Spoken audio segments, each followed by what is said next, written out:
सोलापूर महानगरपालिका निवडणुकीसाठी प्रभाग क्रमांक 9 मधील भारतीय जनता पार्टीच्या उमेदवारांनी रविवार पेठेत होम टू होम प्रचार केला। प्रभाग क्रमांक 9 मधील भारतीय जनता पार्टीचे अधिकृत उमेदवार मेघनाथ एमुल, शेखर इगे, पूजा श्रीकांत वाडेकर, कादंबरी मंजेली यांनी प्रचारात जोर लावला असून प्रत्यक्ष मतदारांना भेटून आवाहन करण्यात येत आहे। दरम्यान गुरुवारी रात्री रविवार पेठ भागात होम टू होम प्रचार करण्यात आला। यावेळी शेखर इगे, मेघनाथ एमुल आणि सिद्धार्थ मंजेली यांनी रविवार पेठेतील मतदारांचा प्रतिसाद पाहता विजय निश्चित असल्याचा दावा केला।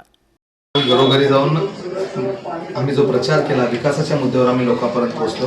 त्या भागात अनेक कार्यकर्ते आमच्याशी जोडले गेले। त्या भागात RSSचे कार्यकर्ते खूप मोठ्या प्रमाणावर होते, ते आमच्या सोबत होते। आम्हाला निश्चित त्या भागात सुद्धा चांगला रिस्पॉन्स भेटला। आज इथं आम्ही सिद्धार्थच्या नेतृत्वाखाली रविवार पेठ भागात आम्ही 6 वाजल्यापासून फिरतोय। खरोखर मला थोडी शंका होती, पण सिद्धार्थने तुम्हाला सगळ्या गोष्टी क्लिअर केल्या।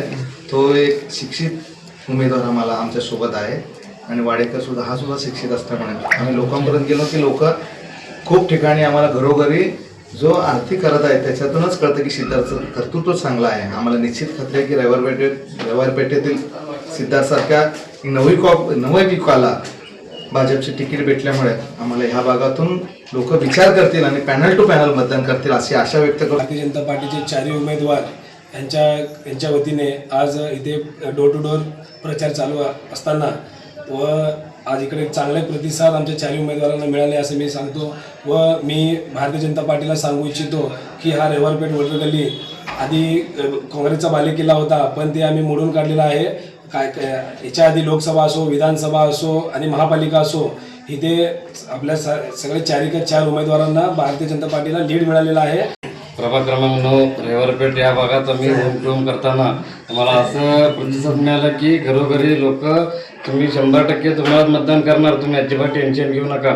आणि सिद्धार्थांना तर इथं काम चांगलं आहे। या भागात तर रस्ते असू द्या, ड्रेनेज असू द्या, हे मालकांच्या निधीत घेऊन तो म्हणून अतिशय चांगल्या प्रमाणे काम केल्यामुळे इथले प्रतिसाद चांगला मिळालेला आहे। आणि माता भगिनी म्हणतात की लाडकी बहीण योजनेमुळे आम्हाला इथं पैसे मिळालेले आहे, आम्ही मतदान भाजपलाच करणार।